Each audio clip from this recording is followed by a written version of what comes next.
Jadi kayak emang kita udah diwanti-wanti untuk hati-hati ya, jaga sikap, jaga ini gitu. Pada hari itu aku juga memang physically lagi drop, jadi mungkin terjadilah seperti itu. Apa itu? Dan Jatuhnya jatuh, gimana? jatuh pingsan blackout sebentar.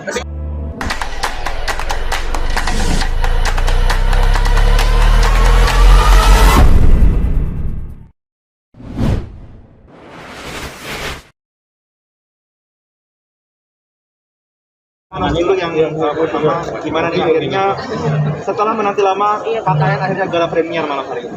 Yes, akhirnya setelah 2 tahun kami siap merilis KKN di Desa Penari di tanggal 30 April.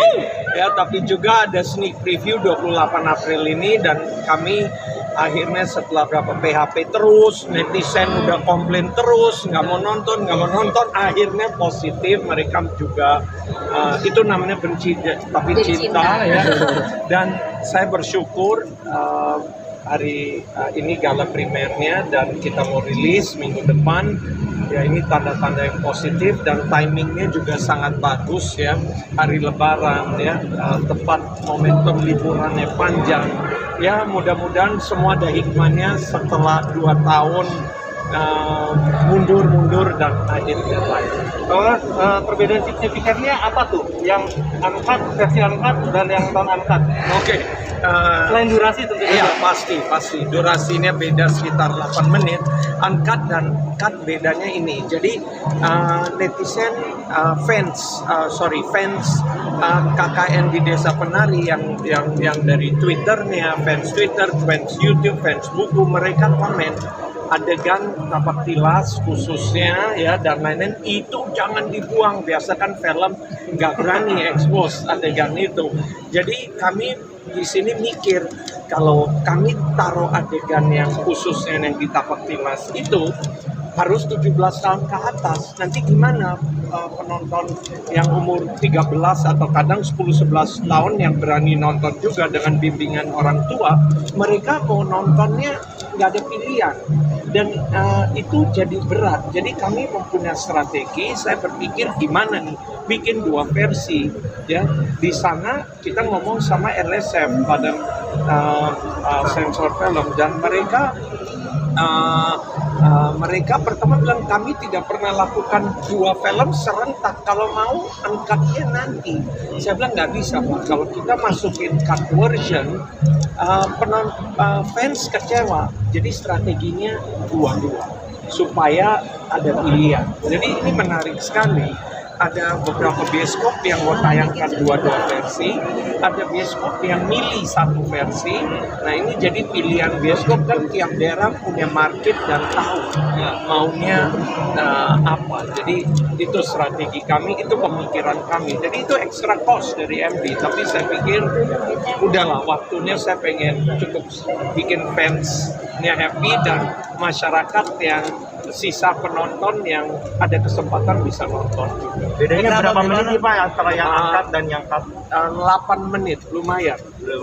Jadi orang nonton yang cut dulu mungkin penasaran yang lebih cepat. Ini untuk pertama kalinya MD melakukan strategi untuk merilis 2 versi film di yang sama. Saya kira di Indonesia pertama kali ada yang rilis begitu serentak. Mungkin di dunia saya belum pernah lihat 2 versi dalam hari yang sama, momen yang sama. Biasanya kan extended version, director's cut. Ini rilisnya barengan pertama. Nah, mungkin dari Cisa sendiri gimana nih Cisa melihat sekarang akhirnya mengadakan gala premier setelah 2 tahun lebih?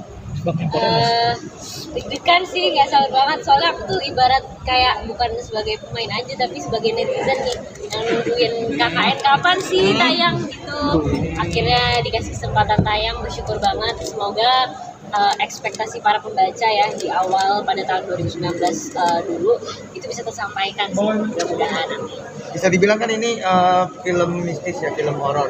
Nah katanya Kak Tisa sendiri punya pengalaman saat syuting, karena sempat demam, Itu mah kecapean kali ya. mengalami gangguan-gangguan.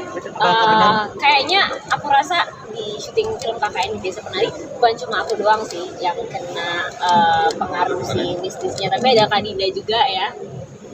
Iya, jadi kayak gimana, hampir semua Dinda? pemain gitu karena terbawa nih vibes horornya ke dalam kehidupan aslinya gitu sama kita sebagai pemain gitu. Jadi memang kan setnya serem banget, terus kita juga sering syuting di waktu malam hari gitu yang memang benar-benar menurut aku sih secara pribadi ya kayak kebawa di skenario-nya yang serem itu sih.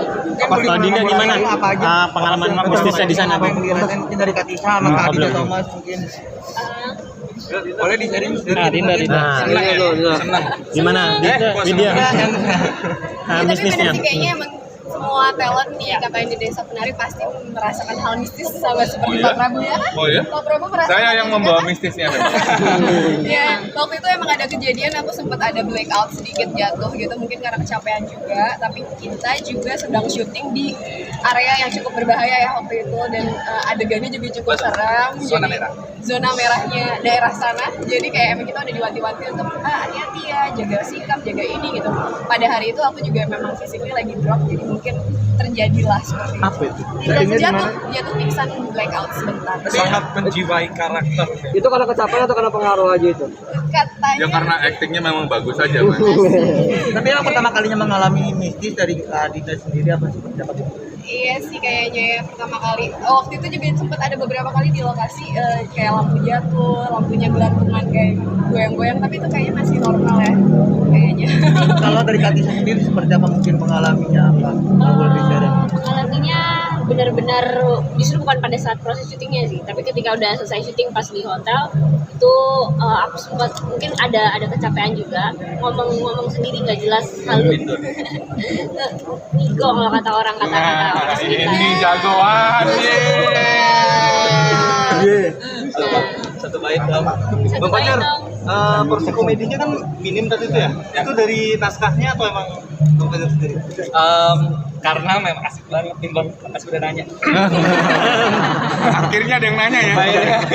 Kalau untuk porsi komedi sebenarnya ada, tapi tidak banyak karena memang ini benar-benar diserap dari Pretty Simple Man yang pure gitu dari Simple Man-nya. Kalau untuk porsi komedi ada tapi tidak banyak.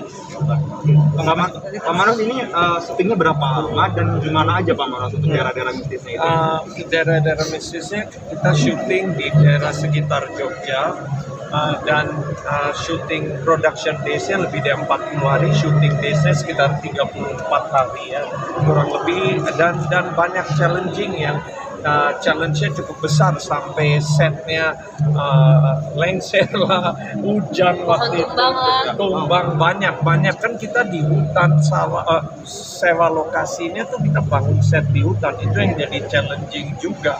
Dan kita mau buru-buru kemarin syuting di musim hujan untuk merilis 20 Maret 2020. Kalau tahu begitu santai-santai aja. Pak Manan, itu saat pernah kejadian misi juga nggak sih? Pak Manan sempat datang ke lokasi tersebut Ya, atau gimana? Saya sempat ke lokasi juga lihat syuting, tapi sayangnya saya nggak lihat kejadian itu. Pak, itu selama 2 tahun cukup puas. Terus ada revisi termasuk revisi yang cut itu atau ada revisi terus dari soundnya dari semuanya? Jadi menarik sekali itu 2 tahun kan udah kami simpan aja. Kami itu film itu setelah kita delay DCP-nya tidak ada hanya satu orang yang pegang. Segitu takutnya saya, segitu traumanya saya sampai nggak mau kita kasih liatin orang review dulu. Terus sebulan yang lalu kita nonton lagi dan ada rubah strategi angkatnya gimana, re-edit lagi, baru kita mixing ulang, ada beberapa editing yang kita rubah. Bakalan bawa di festival Pak? Ya Seperti kalau memang layak ya kita kan gini, saya festival kan nggak jadi target. Kalau Anda merasa kalau memang ini pantas ya why not, kalau dapat kesempatan kami ya, tapi kan saya punya target untuk penonton. Nah ini sang sutradara Teman-teman. Tersangkanya ya silakan ditanya. Dinda sendiri Ekspektasi jumlah penonton? Nah, ekspektasinya udah gini landai, ya. Covid. Kalau lihat sih ya, kayak Kukira Kau Rumah terakhir tahun ini 2,2 juta penonton. Jadi kan itu di pandemi level 3. Jadi kalau sekarang menurut saya sih konten bagus harusnya bisa.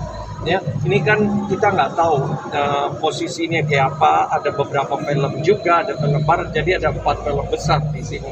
Mudah-mudahan kalau ini diterima baik, ya siapa tahu memecahkan rekor baru. Ya itu harapan saya dan menurut saya ini film punya isi. Saya nonton lagi kayak nggak bosen, jadi saya punya feeling yang sangat kuat. Karena mungkin tadi